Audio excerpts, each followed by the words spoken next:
a police dog ran into a burning house alone. And what firefighters found him guarding shocked the nation. In the chaos of one of the most intense rescue operations ever recorded, this K9 hero made a choice that defied all logic, all training, and all survival instinct. What he was protecting wasn't what anyone expected. And when the truth came out, it would spark a movement that touched millions of hearts across the country. This is the story of Shadow, the dog who taught us what real heroism actually means. Officer Marcus Chen had been a cop for 17 years, but he'd never felt anything like the moment Shadow first locked eyes with him at the K9 training facility.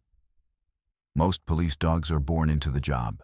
They're bred for it, trained for it, expected to perform with mechanical precision. But Shadow was different. Shadow was a rescue dog, a German Shepherd mix that had been pulled from a shelter just hours before his execution date. He was scarred, malnourished, and everyone said he was too damaged, too broken, too unpredictable to ever be a reliable police K9. Everyone except Marcus. When Marcus first saw Shadow in that holding pen, the dog was huddled in the corner, trembling. His ribs were visible through his matted coat. His eyes were hollow, the eyes of a creature that had learned not to trust, not to hope, not to believe that anything good could ever happen to him again. Marcus knelt down slowly. He didn't speak. He didn't reach out. He just sat there in the dirt at Shadow's level and waited. For 40 minutes, Marcus didn't move. He just breathed. He just existed in that space with his broken dog. And then, something shifted. Shadow's ears perked up. The trembling stopped. The dog slowly, cautiously, moved toward Marcus. When their eyes met again, something electric passed between them. It wasn't training. It wasn't conditioning. It was recognition. It was two broken souls finding each other in the darkness. "This one's mine," Marcus whispered. The trainer laughed. "That dog will never make it through the program. He's too damaged." But Marcus was wrong about one thing. Shadow wasn't damaged. He was just waiting for someone to believe in him. Over the next 18 months, Marcus and Shadow became inseparable. They trained together, lived together, breathed together. Marcus taught Shadow everything a police dog needed to know: how to track suspects, how to detect explosives, how to respond to commands with precision and speed. But more importantly, Shadow taught Marcus something that no academy could teach: what unconditional loyalty actually looks like. Shadow had been abandoned, abused, and left for dead. And yet, when Marcus called him, Shadow came running. When Marcus was in danger, Shadow positioned himself between his partner and the threat. When Marcus was sad, and there were nights when Marcus sat alone in his apartment, dealing with the weight of the job, the weight of the world, Shadow would rest his head on Marcus's lap and just be there. They became a legend in the department. In 5 years together, they'd made over 300 arrests. They'd found missing children. They'd detected explosives that saved countless lives. But the real magic wasn't in the statistics. The real magic was in the way they moved together. Like two parts of the same organism, perfectly synchronized, perfectly attuned to each other's needs and fears and strengths. Marcus had turned down 3 promotions that would have taken him off the streets and away from Shadow. His captain had asked him why. Marcus had simply said, "Some partnerships are worth more than any rank." It was a Tuesday morning in October, the kind of morning that feels like every other morning. The sun rising over the city, traffic building on the highways, people heading to their jobs, their schools, their lives. Marcus and Shadow were on patrol in the Riverside neighborhood, a quiet residential area where the biggest crimes were usually speeding tickets and the occasional noise complaint. Shadow was in the back of the patrol car, his head out the window, his nose working the air. He loved these morning patrols. He loved the smells of the neighborhood waking up, the coffee brewing in kitchens, the grass still wet with dew, the morning routines of 1,000 different lives. Marcus was thinking about his daughter's soccer game that weekend. He was thinking about whether he should finally ask out the barista at the coffee shop on 5th Street. He was thinking about absolutely nothing important. Then the dispatch came through.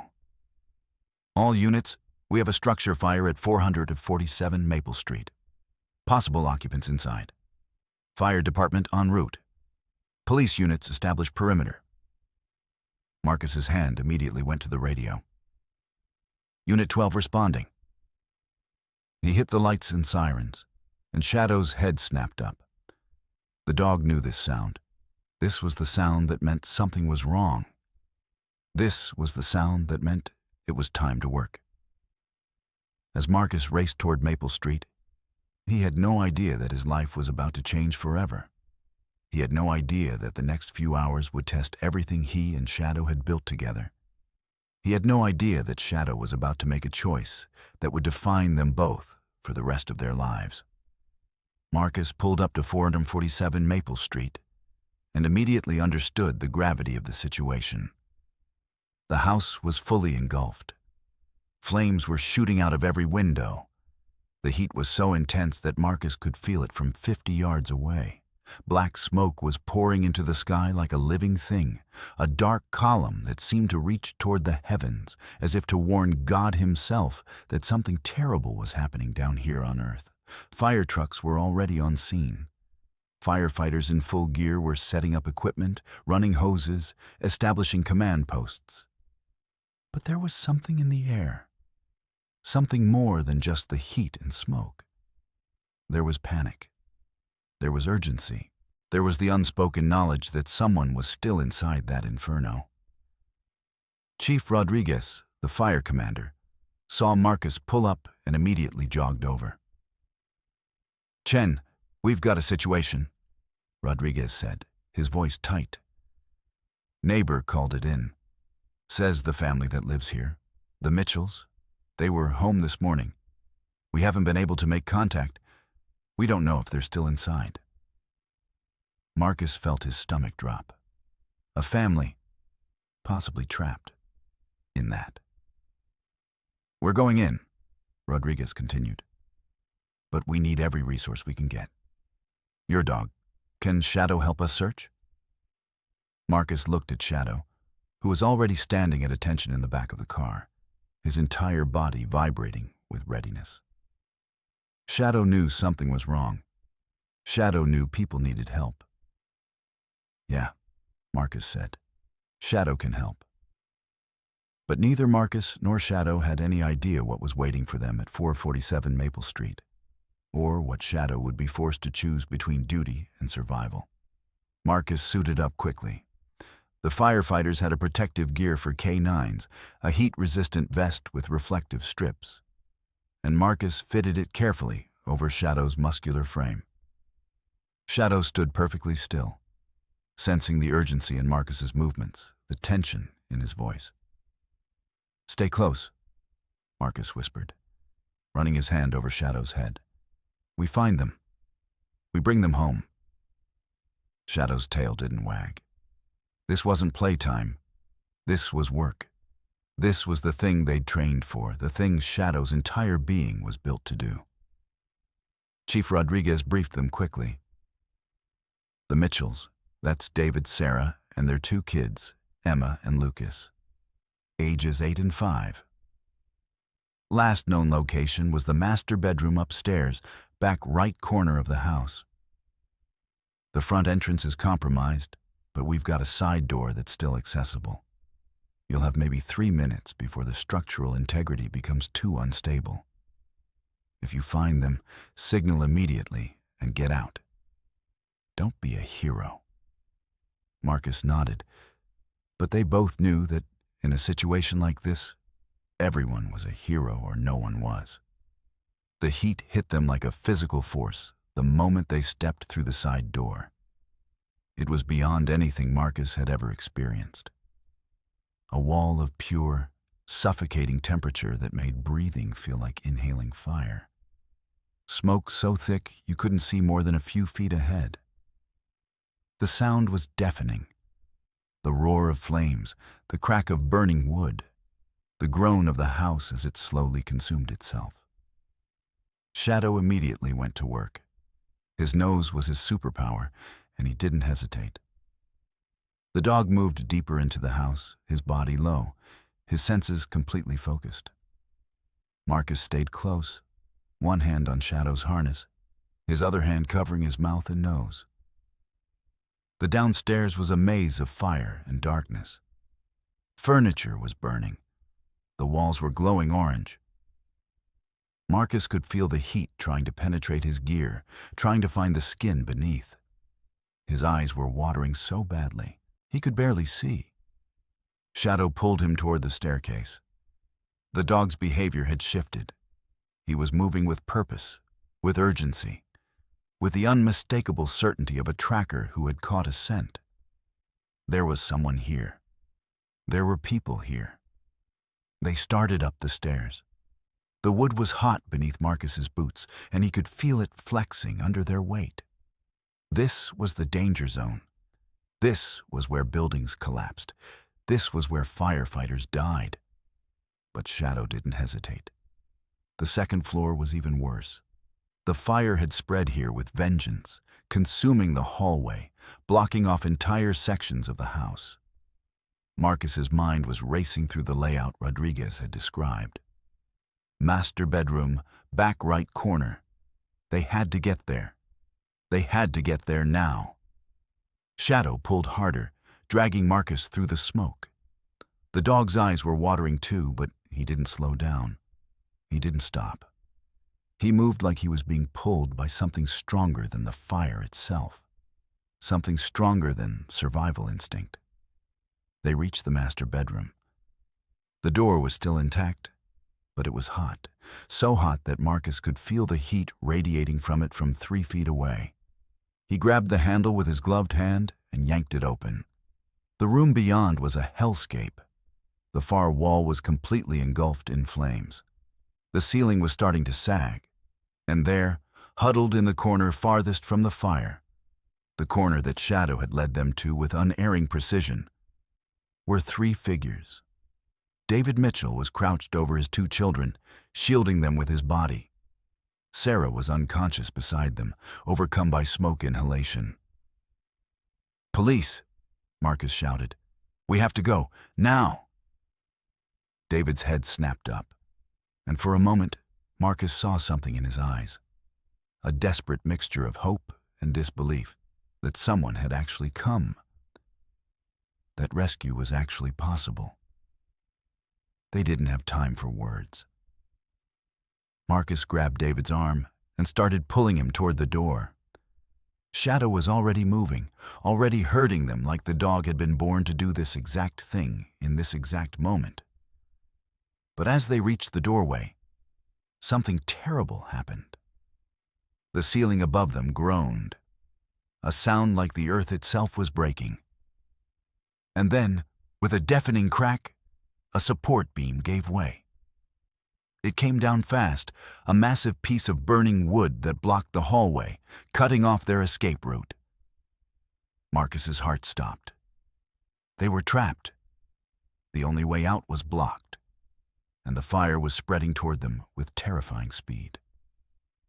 For a moment, just a moment, Marcus felt panic rising in his chest. They were going to die here.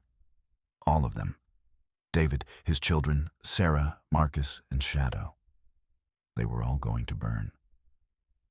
But then Shadow did something that Marcus would never fully understand. The dog bolted, not away from the danger, not back toward safety. Shadow ran toward the burning beam, toward the flames, toward what should have been certain death. Marcus shouted the recall command, but Shadow didn't listen. Shadow never disobeyed Marcus. They'd trained together for 5 years. But in that moment, Shadow chose something else. Shadow chose to run deeper into the fire. "Shadow, no!" Marcus screamed, but the dog was already disappearing into the smoke and flames. David was pulling on Marcus's arm. "We have to go. We have to—" But Marcus couldn't move. Shadow was gone. His partner, his best friend, the other half of his soul, gone into the inferno. Then, from somewhere in the darkness ahead, Marcus heard a sound that made his blood run cold. A child screaming, not Emma or Lucas. They were right here, frozen in terror. This was a different child. A voice Marcus didn't recognize, coming from somewhere deeper in the house, somewhere beyond the burning beam, somewhere in the part of the house that should have been empty. And Shadow had gone toward that sound. Shadow had heard something Marcus couldn't hear, some cry for help that only a dog's ears could detect. And Shadow had made a choice, to run toward the danger instead of away from it, to risk everything for a life Marcus didn't even know existed. In that moment, Marcus understood something profound about the dog he'd saved 5 years ago in that shelter. Shadow had been given a second chance at life. And now, when it mattered most, Shadow was giving someone else that same chance, even if it cost him everything. "Come on!" Marcus shouted, grabbing David and the children. "Move! Now!" They ran. Marcus half-carried Sarah, who was still unconscious. David had the children. They ran through the burning hallway, away from the blocked exit, toward the back staircase, the one Rodriguez had warned him not to use because it was too unstable. Behind them, the fire roared. In front of them, uncertainty and darkness. But Marcus ran forward anyway, because Shadow had taught him what it meant to run toward danger for someone else. They burst through the back door just as the second floor collapsed behind them. The heat threw them forward, and they tumbled down the exterior stairs, landing hard on the ground below. Firefighters rushed toward them immediately, grabbing David and the children, taking Sarah from Marcus's arms. Someone was shouting about a stretcher, about oxygen, about getting them to the ambulance. But Marcus wasn't listening. He was on his knees, staring back at the house, at the flames, at the place where Shadow had disappeared. "Shadow!" he screamed. "Shadow!" The house groaned again, and more of the roof collapsed. Flames shot 100 feet into the air. And somewhere in that inferno, Shadow was still in there, still searching, still trying to save a life, still choosing heroism over survival. The next few minutes existed in a blur of chaos and desperation. Firefighters swarmed around Marcus, trying to pull him away from the burning house. He was fighting them, screaming Shadow's name until his voice gave out, until all that came out was a raw, broken sound that didn't even sound human anymore. "My dog? My dog is still in there!" Marcus was shouting, struggling against the hands that held him. "We have to go back. We have to—" "Sir, you need medical attention," one of the firefighters was saying. But Marcus wasn't hearing it. He wasn't hearing anything except the roar of the fire and the echo of his own desperation. Chief Rodriguez appeared in front of him, his face streaked with soot, his eyes serious. "Chen, listen to me. You got 3 people out of that house. 3 people who would be dead if you hadn't gone in. That's what matters right now. Shadow's still in there." Marcus was crying now, tears streaming down his face, mixing with the soot and sweat. He went in after someone. There was a child. There was another child in there, and Shadow went after them, and I left him. I left him in there. Rodriguez's expression shifted. "Another child? Are you sure?" "Shadow heard something," Marcus said, his voice breaking. "Shadow heard something I couldn't hear, and he ran toward it. There's someone else in that house. There has to be. Rodriguez immediately grabbed his radio. All units. We may have additional occupants. Possible child in the structure. K9 is currently searching. All personnel stand by. He turned back to Marcus. Where did your dog go? What direction? Marcus pointed toward the back of the house, toward the section that was now completely engulfed in flames. Back right corner, second floor. But there was a beam down, so he went deeper. He went toward the back staircase, I think. I don't know. I don't know exactly where he went. Rodriguez was already moving, already talking to his team, already organizing a search pattern. But even as he did it, Marcus could see the doubt in his eyes. The doubt that anyone, human or dog, could survive in that inferno. Sarah Mitchell was being loaded into an ambulance. She was conscious now, coughing violently, but alive. David was with his children, holding them close, and when he saw Marcus, he pushed through the crowd toward him. "You saved us," David said, grabbing Marcus's shoulders. "You saved my family. I don't know how to thank you. I don't know how to—" There was a child, Marcus interrupted. "When we were coming out, there was a child screaming. Did you hear it? Did you hear anything?" David's face went pale. No, we didn't hear anything. Just the fire, just the roar of the fire." "But Shadow heard it," Marcus said. "Shadow heard something." And in that moment, Marcus realized something that made his blood run cold. Shadow hadn't just run deeper into the fire because he heard a child. Shadow had run deeper because Marcus had hesitated, because Marcus had been frozen by fear and uncertainty. And Shadow, loyal, brave, impossible Shadow, had made the decision that Marcus couldn't make. Shadow had chosen to keep searching, to keep fighting, to keep trying to save a life, even when it meant almost certain death.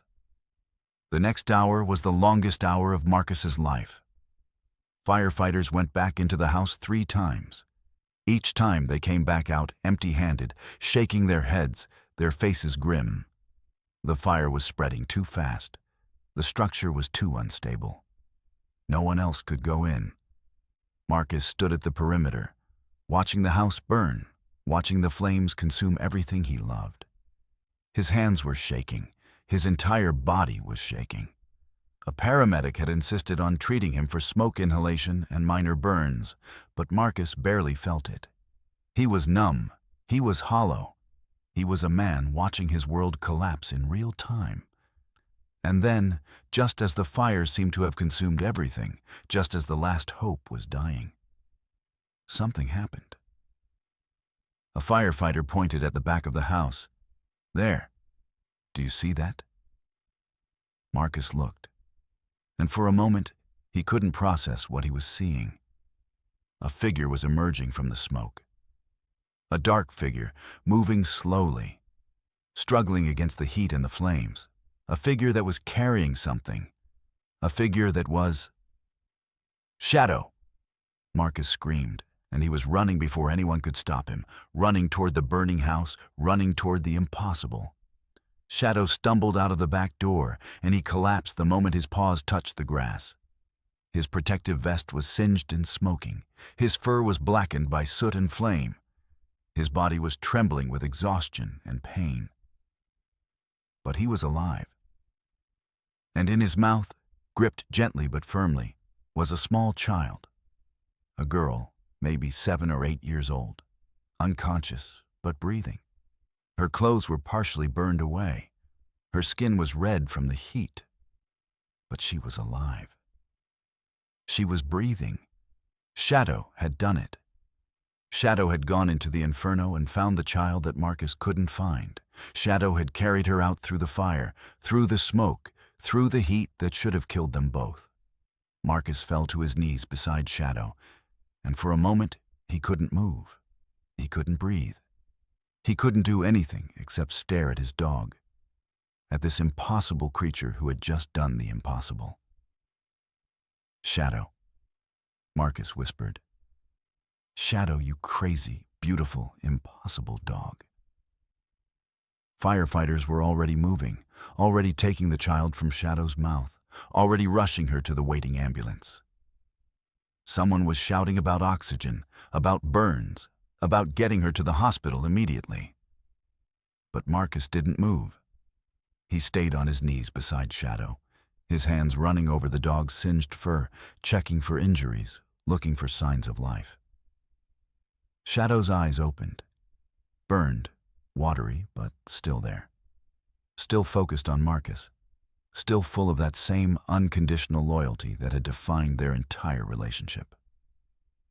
"I'm here," Marcus said, tears streaming down his face. "I'm here, buddy. You're okay. You're going to be okay." Chief Rodriguez appeared beside them. "We need to get your dog to a veterinary hospital immediately. He's severely burned. He needs treatment now." Marcus nodded, and he carefully, gently, lifted Shadow into his arms. The dog whimpered in pain, but didn't resist. Marcus carried him to the nearest fire truck, where the paramedics were already preparing to transport him. As they were loading Shadow into the vehicle, David Mitchell appeared again. His face was streaked with tears. "That's the girl," he said, his voice breaking. "That's Emma's friend. She was supposed to have a play date with Emma this morning, but her mother dropped her off early. We didn't even know she was in the house. We didn't know she was upstairs in the guest room when the fire started. We didn't know." Marcus understood then. Shadow had heard her. Shadow's ears had picked up on a sound that no human could hear, a child crying, trapped, abandoned in a burning room. And Shadow had made a choice that humans had trained him to make. But that went so far beyond training that it transcended everything. Shadow had chosen to be a hero. The ambulance pulled away, sirens wailing, taking Shadow toward whatever came next. Marcus stood in the parking lot, watching it disappear, his mind spinning, his heart breaking and healing at the same time. A paramedic approached him. "Sir, you need to get to the hospital too. You've got some serious burns on your hands and face. You need treatment." Marcus looked at his hands. They were blistered and red, but he hadn't even noticed. All he could think about was Shadow. About whether the dog would survive, about whether the injuries were too severe, about whether he'd saved that little girl only to lose his best friend in the process. "Okay," Marcus said quietly. "Let's go." As they were loading him into the ambulance, Marcus looked back at the burning house one more time. The fire was still raging, still consuming everything in its path. But it didn't matter anymore. The people who mattered had gotten out. The child who mattered had been saved. And Shadow had made sure of it, even if it cost him everything. The emergency veterinary hospital smelled like antiseptic and fear. Marcus sat in the waiting room, his hands wrapped in bandages, his face treated with burn cream that made his skin feel tight and foreign. He'd refused to leave, refused to go home, refused to do anything except sit in that plastic chair and wait for news about Shadow. It had been 4 hours since they'd brought the dog in. 4 hours of silence. 4 hours of uncertainty. 4 hours of Marcus replaying every moment of the fire in his mind, wondering if he could have done something differently, wondering if he should have gone back in instead of Shadow, wondering if his best friend was going to survive. Dr. Patricia Reeves emerged from the back, and Marcus immediately stood up. She was a woman in her 50s, with kind eyes and the exhausted expression of someone who had just spent hours fighting to save a life. "Marcus," she said gently, "Shadow is stable. But I'm not going to lie to you. He's in serious condition." Marcus felt his knees weaken. Stable, that was good. That meant alive. That meant there was still hope. "What are his injuries?" Marcus asked, his voice hoarse from the smoke inhalation. Dr. Reeves gestured for him to sit back down, and she pulled up a chair across from him. "He has severe thermal burns on approximately 40% of his body, primarily on his legs, chest, and face. His paw pads are badly burned. His lungs are damaged from smoke inhalation. He's in significant pain, and he's at high risk for infection." Marcus was listening, but the words felt like they were coming from very far away. 40% of his body. That sounded catastrophic. That sounded like the kind of injury that didn't have a good outcome. "Will he—" Marcus couldn't finish the sentence. "Will he survive?" Dr. Reeves said gently. "I don't know. The next 72 hours are critical. If he can make it through that window without developing an infection or going into shock, his chances improve significantly. But even if he does survive, Marcus, you need to understand something." She paused, choosing her words carefully. "Even if Shadow survives, he may never be the same dog. The burns are severe. The pain is going to be intense. The recovery, if it happens, will take months. And there's a real possibility that he'll have permanent scarring, permanent damage to his mobility, permanent changes to his quality of life." Marcus felt something inside him break. The image of Shadow, powerful, fast, agile Shadow, struggling with permanent injuries, was almost worse than the thought of losing him. "Can I see him?" Marcus asked. "Not right now. He's sedated, and we need to keep him as calm as possible. But you can see him tomorrow, once we've had a chance to assess his condition more fully and get him stabilized. For now, the best thing you can do is go home, rest, and let us do our work." Marcus nodded, but he didn't move. He couldn't move. The waiting room felt like the only place in the world where he could exist right now. Dr. Reeves reached over and put her hand on Marcus's arm. "He's a fighter, Marcus. I can see it in him. He's a fighter, and he has something to fight for. That matters. That counts for something." After Dr. Reeves left, Marcus sat alone in the waiting room, staring at nothing. His phone buzzed. He had dozens of messages, from his captain, from his colleagues at the police department, from friends and family. Everyone wanted to know if he was okay. Everyone wanted to know about Shadow.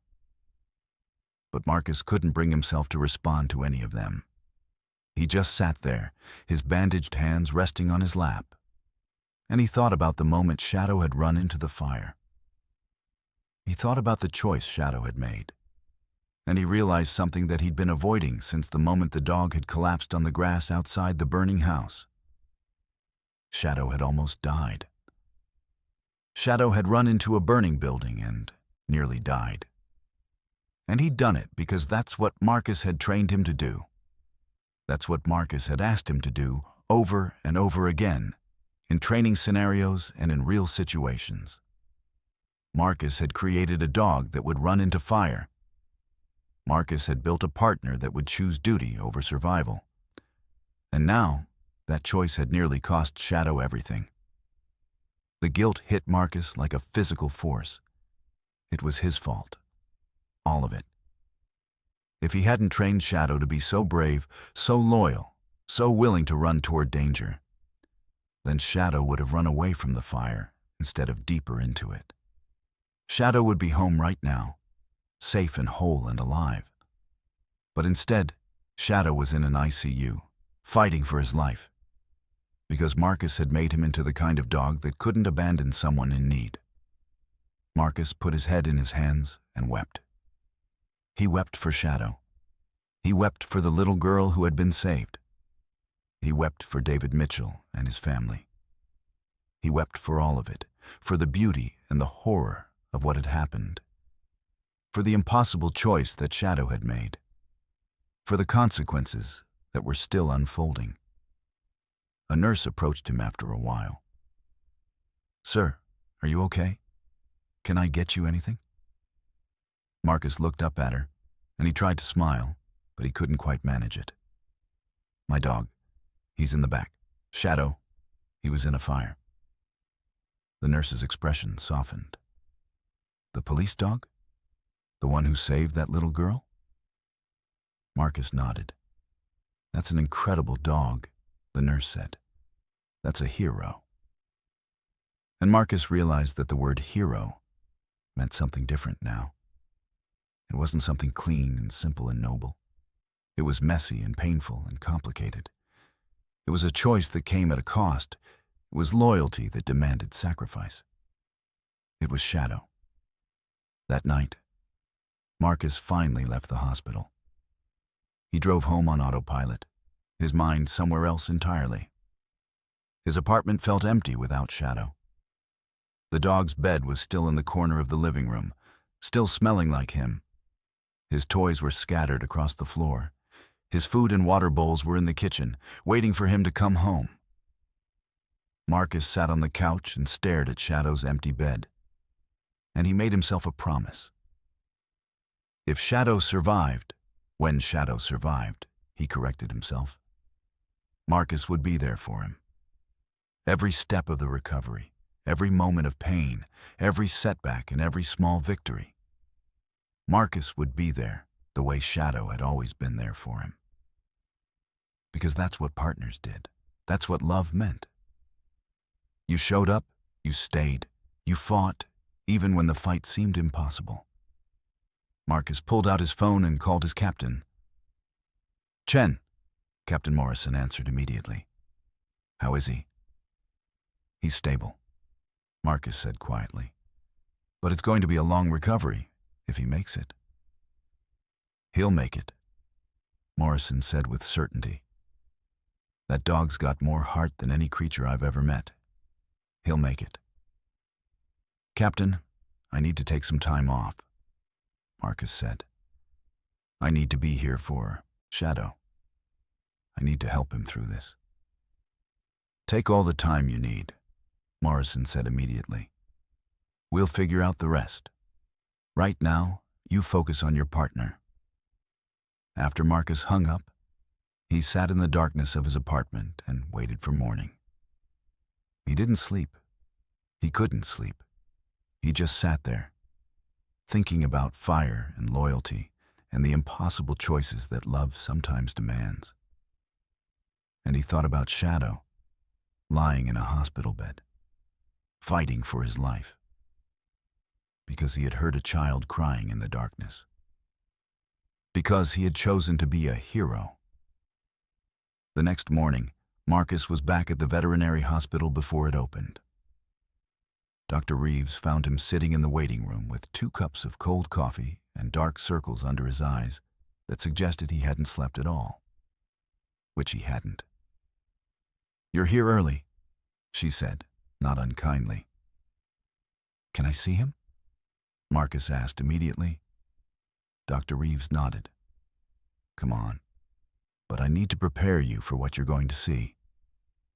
Shadow is not going to look like himself right now. The swelling, the bandages, the sedation. It's going to be difficult." Marcus followed her through the sterile hallways of the hospital, past rooms where other animals were recovering from their own traumas, their own battles. They stopped at a private ICU room, and Dr. Reeves opened the door slowly. Marcus's breath caught in his throat. Shadow was lying on a specially designed bed, his body covered in bandages and IV lines. His face was swollen almost beyond recognition.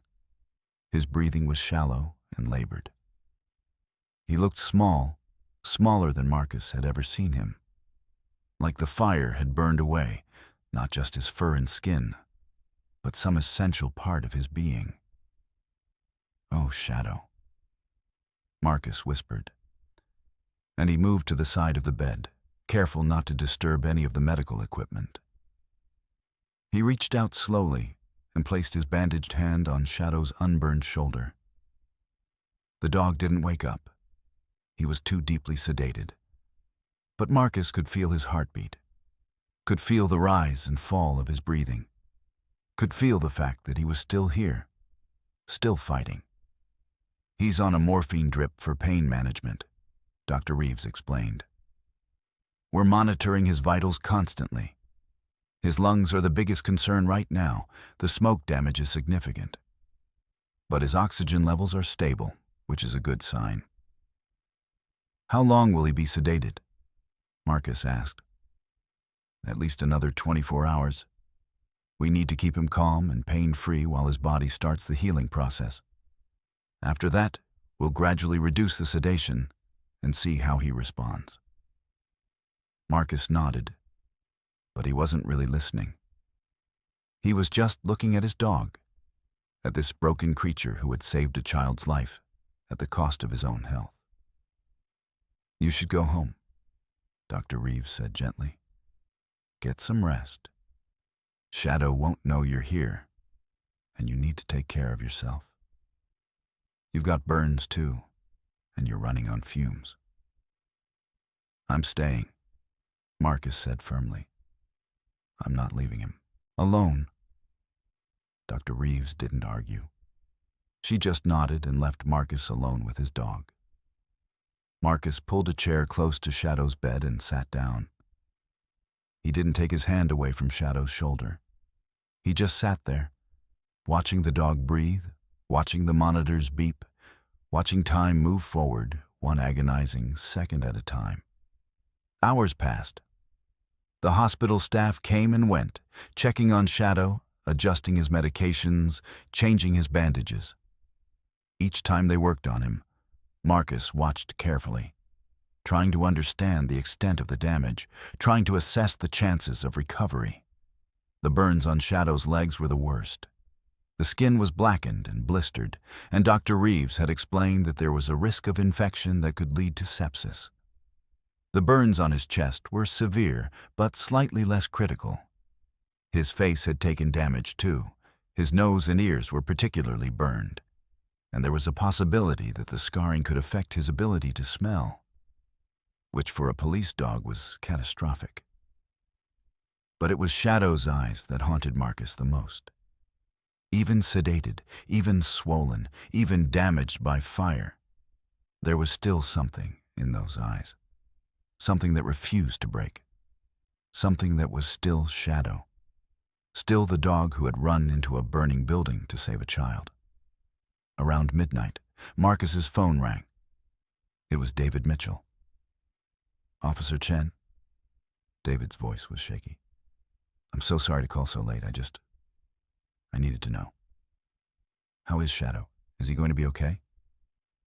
Marcus felt something shift in his chest. David Mitchell had lost his home. His family had nearly died. And yet, he was calling to ask about Shadow. "He's stable," Marcus said quietly. "But it's going to be a long recovery. The burns are severe." "I heard," David said. "The news has been covering the story. They're calling him a hero. They're saying he saved Emma's friend's life." "He did," Marcus said. "Because of you," David said. "Because you trained him. Because you believed in him enough to take him into that fire." Marcus felt the weight of those words, the responsibility, the guilt. "I should have gone back in instead of him," Marcus said. "I should have—" "No," David interrupted. "No, Officer Chen. You got my family out. You saved my children. You risked your life to save us. And Shadow. Shadow made his own choice. He chose to save Emma's friend. That's not on you. That's on him. That's his character, his loyalty, his heart." After Marcus hung up, he sat in the darkness of Shadow's hospital room and thought about what David had said. About choice. About the fact that Shadow had made a decision, had chosen to run deeper into the fire, had chosen to be a hero. It wasn't Marcus's fault. Shadow had chosen this path. But that didn't make it any easier to watch. The next 36 hours were a blur of waiting and hoping and praying to a God that Marcus hadn't talked to in years. He left the hospital only to shower and change clothes. He ate hospital cafeteria, food without tasting it. He checked his phone and saw dozens of messages from colleagues and friends and family members, but he couldn't bring himself to respond to most of them. All of his attention, all of his energy, all of his being was focused on one thing: Shadow's recovery. On the morning of the third day, something shifted. Shadow's eyes opened. It wasn't a sudden awakening. It was gradual, a flutter of eyelids, a slight movement, a return to consciousness. Dr. Reeves had warned Marcus that this would happen, that Shadow would start coming out of the sedation, but nothing could have prepared him for the moment when those familiar brown eyes focused on his face. Shadow didn't try to move. He couldn't.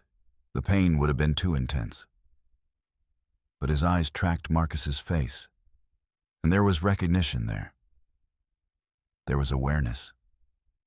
There was the unmistakable knowledge that his partner was here, that he wasn't alone, that he had made it through the fire and the surgery and the long night of uncertainty. "Hey, buddy," Marcus whispered, his voice breaking. "Welcome back. You scared me." Shadow's tail didn't wag. He was too injured, too medicated, too weak. But his eyes softened, and Marcus could see the relief in them. The relief of a dog who had done his job, who had saved a life, and who had survived to see his partner again. Dr. Reeves came in a few minutes later and examined Shadow carefully. "His vitals are good," she said, checking the monitors. "His oxygen levels are stable. His heart rate is strong. I think we can start reducing the morphine and see how he responds to pain management. This is a very good sign, Marcus. A very good sign." Over the next few days, Shadow's condition improved steadily. The swelling in his face began to go down. His breathing became easier. His appetite returned, though he could only manage soft food at first. The risk of infection began to diminish with each passing day. But the burns remained. The scarring was inevitable. The damage was permanent. On the 5th day, Dr. Reeves sat down with Marcus and had a more detailed conversation about Shadow's prognosis. "The good news is that Shadow is going to survive," she said. "I'm confident about that now. The infection risk has diminished significantly, and his body is responding well to treatment." "And the bad news?" Marcus asked. "The bad news is that his recovery is going to be long and difficult. The burns on his legs are going to take months to heal. Physical therapy will be necessary. We'll need to work on his mobility, his strength, his ability to walk without pain.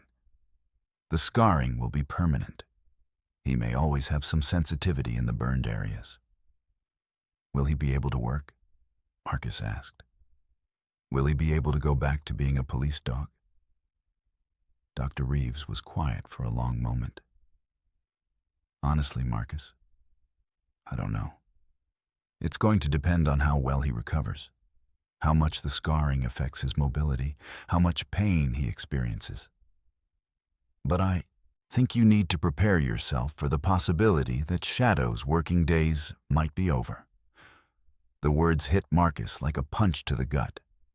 Shadow without his job, Shadow without the work that defined him, Shadow without the purpose that had driven him his entire life. It was almost unthinkable. But as Marcus looked at his dog, as he saw Shadow's eyes watching him with that same steady, loyal gaze, he realized something important. Shadow was more than his job. Shadow was more than his training, more than his role as a police dog, more than the work he did. Shadow was a living, breathing being, with his own desires and his own will and his own capacity for love. And that would be enough. That would have to be enough. "We'll figure it out," Marcus said quietly, reaching over to stroke Shadow's head. Whatever comes next, we'll figure it out together. Shadow's tail moved slightly, not quite a wag, but close enough. Close enough to matter. 3 weeks later, Marcus brought Shadow home from the veterinary hospital.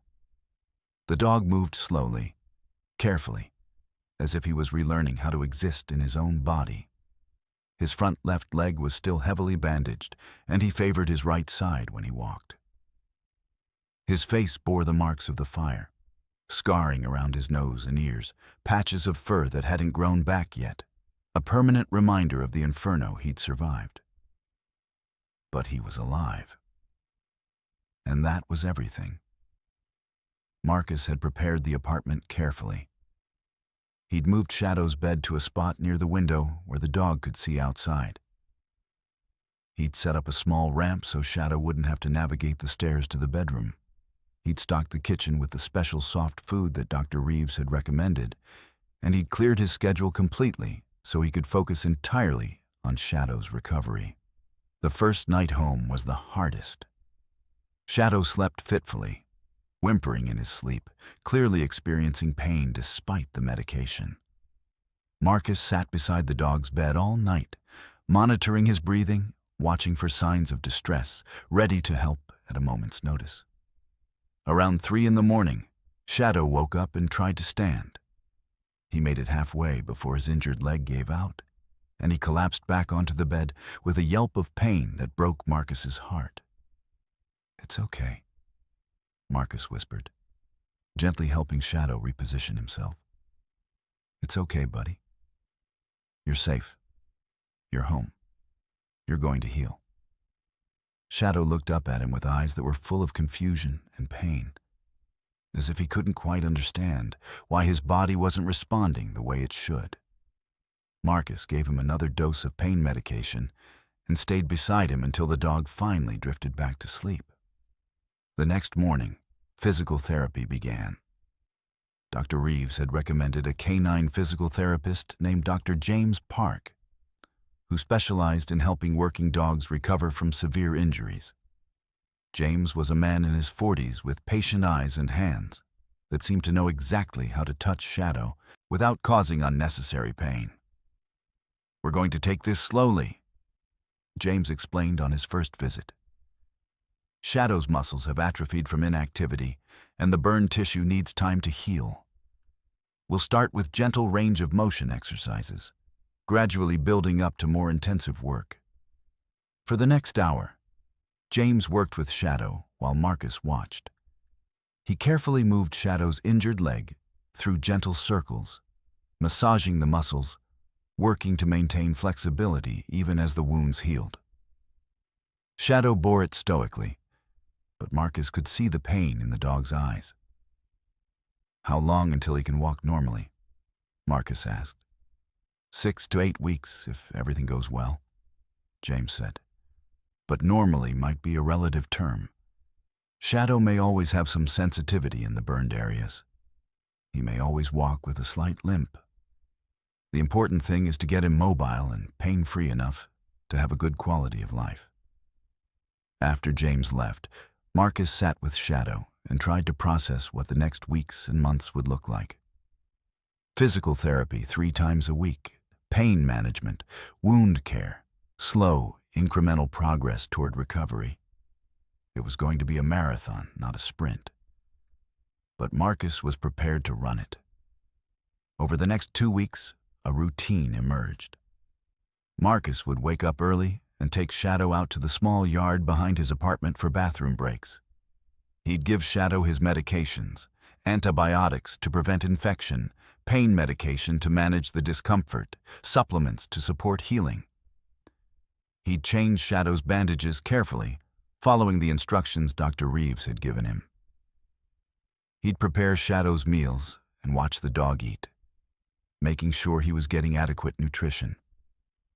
And 3 times a week, James would come over for physical therapy sessions, and Marcus would watch his dog slowly, painfully, begin to heal.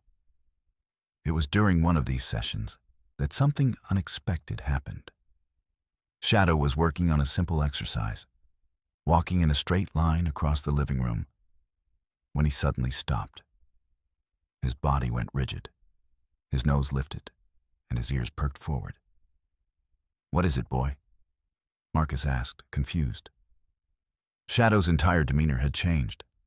Despite the pain, despite the injuries, despite the weeks of recovery, something in the dog had awakened, something primal, something that spoke to the very core of what Shadow was.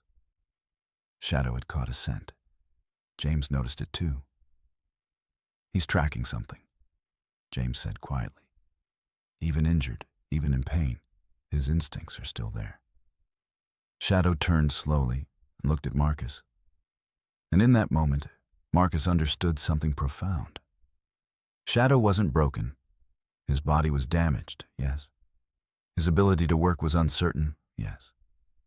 But the essence of who he was, the drive, the instinct, the purpose that defined him, that was still there. That would always be there. Over the next week, Marcus began introducing Shadow to gentle training exercises. Nothing too strenuous, nothing that would jeopardize his recovery, but enough to engage the dog's mind and spirit.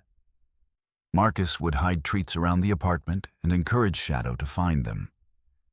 He'd work on basic obedience commands, reinforcing the training that had always been such an important part of their relationship. And Shadow responded with enthusiasm that Marcus hadn't seen since before the fire. It was during one of these training sessions that Captain Morrison called. "Chen," Morrison said, "I'm not going to beat around the bush. I need to know, what's Shadow's status? When can he come back to work?" Marcus felt his stomach drop. He'd been dreading this conversation, but he'd known it was coming. "Shadow's recovering well," Marcus said carefully. "But Dr. Reeves isn't sure if he'll ever be able to return to full duty. The burns are severe, and there's a possibility of permanent mobility issues." There was a long pause on the other end of the line. "I understand," Morrison said finally. "Look, Marcus, I'm not going to pressure you. Shadow's a hero. The whole department knows what he did. But I need to know. What are you going to do? Are you planning to retire, Shadow? Are you planning to take medical leave?" Marcus looked at Shadow, who was lying on his bed, watching Marcus with those steady, loyal eyes. "I don't know yet, Captain," Marcus said honestly. "I need to see how his recovery goes. I need to see what he's capable of. And I need to see what he wants." "That's fair," Morrison said. "Take the time you need. We'll figure out the rest." After Marcus hung up, he sat down beside Shadow's bed and ran his hand over the dog's head, careful to avoid the scarred areas.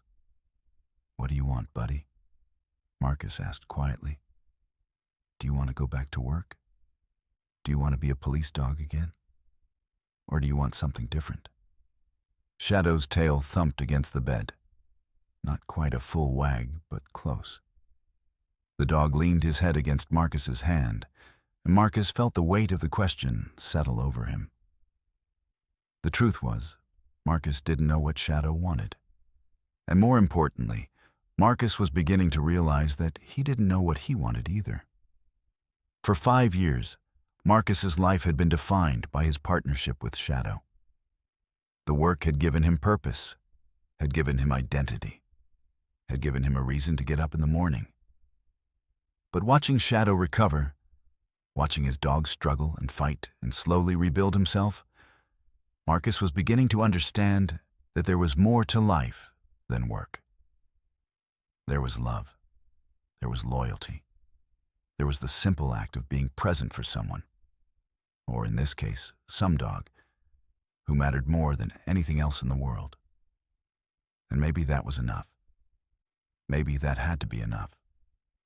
6 weeks into Shadow's recovery, Marcus noticed something that made his heart skip a beat. Shadow was walking without a limp. It wasn't dramatic.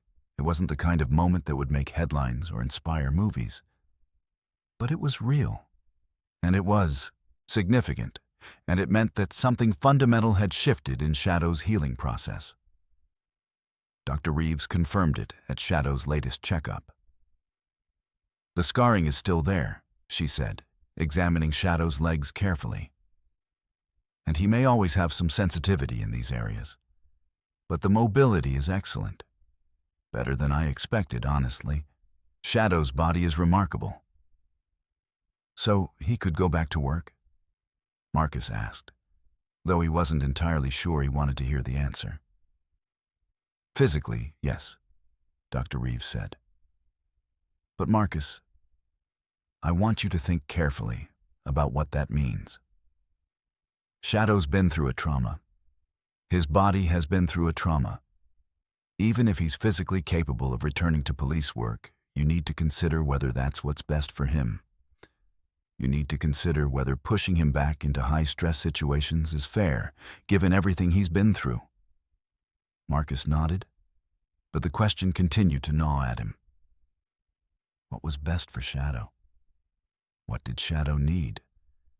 And how could Marcus possibly know the answer to those questions?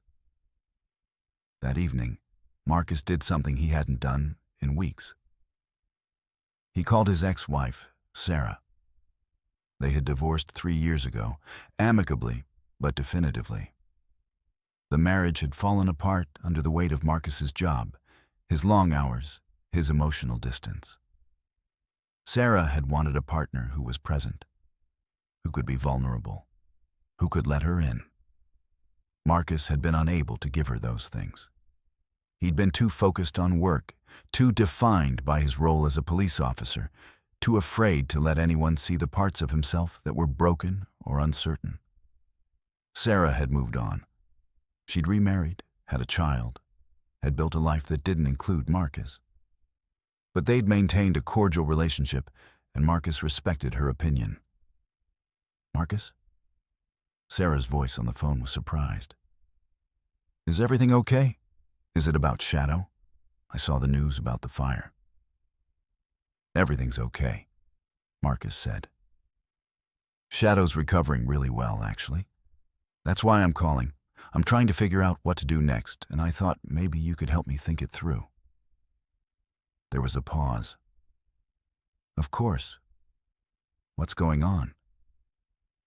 Marcus explained the situation. Shadow's physical recovery, the possibility of returning to work, the uncertainty about what was best for the dog. "So the question is," Marcus said, "should I let Shadow go back to being a police dog? Or should I retire him and let him just be a pet?" Sarah was quiet for a long moment. "Marcus, can I ask you something? And I want you to think about it before you answer." "Okay," Marcus said. "What do you want?" Sarah asked. "Not what's best for Shadow. Not what the department wants. What do you want?" Marcus opened his mouth to answer, but the words wouldn't come. Because the truth was, he didn't know. For so long, his wants had been secondary to his job.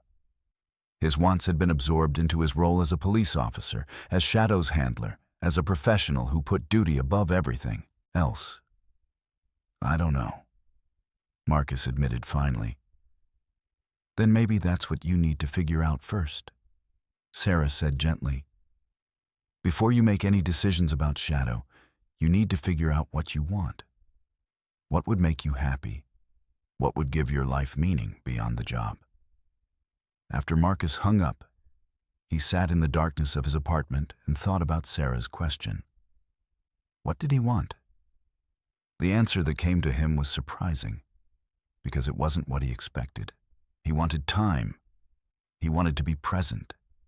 He wanted to sit with Shadow and just exist, without the pressure of training or work or duty hanging over them. He wanted to know his dog not as a partner or a tool or a hero, but as a living creature with his own needs and his own desires. He wanted to heal, not just physically, but emotionally. Both he and Shadow had been through a trauma. Both of them had been marked by fire. And maybe what they both needed wasn't to rush back into work, but to take time to process what had happened, to understand how it had changed them, to figure out who they wanted to be in the aftermath. The next morning, Marcus made a decision. He called Captain Morrison. "I'm taking a leave of absence," Marcus said without preamble. 3 months minimum. I need time to focus on Shadow's recovery, and I need time to figure out some things about my own life. Morrison was quiet for a moment. "Are you sure about this, Chen? Your job will be here. Shadow's job will be here. But if you step away now, there's no guarantee that either of you will be able to come back." "I understand," Marcus said, "and I'm okay with that." And he meant it. For the first time in his professional career, Marcus was choosing something other than work. He was choosing his dog. He was choosing his own healing. He was choosing to step away from the role that had defined him for so long and figure out who he was underneath the badge and the uniform. The first week of Marcus's leave was strange and disorienting. He woke up without the usual rush of adrenaline that came with preparing for a shift. He didn't have to check his equipment or review cases or prepare for the day ahead. Instead, he had time. Empty, open, terrifying time. He filled it by focusing entirely on Shadow. He extended Shadow's physical therapy sessions. He took the dog for longer walks, watching carefully for signs of pain or discomfort, but gradually increasing the distance as Shadow's strength returned. He spent hours just sitting with Shadow, petting the dog, talking to him, rebuilding the bond that had been tested by fire and trauma. And slowly, something shifted. Shadow began to play again. It started small, a gentle pounce on a toy, a brief moment of tail-wagging enthusiasm. But over the course of the week, Shadow's personality began to emerge from underneath the pain and trauma.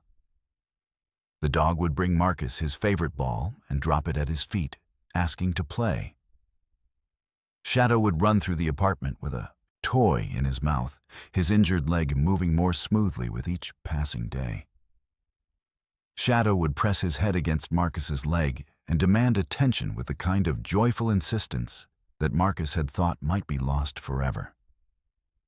One afternoon, about 10 days into Marcus's leave, something remarkable happened.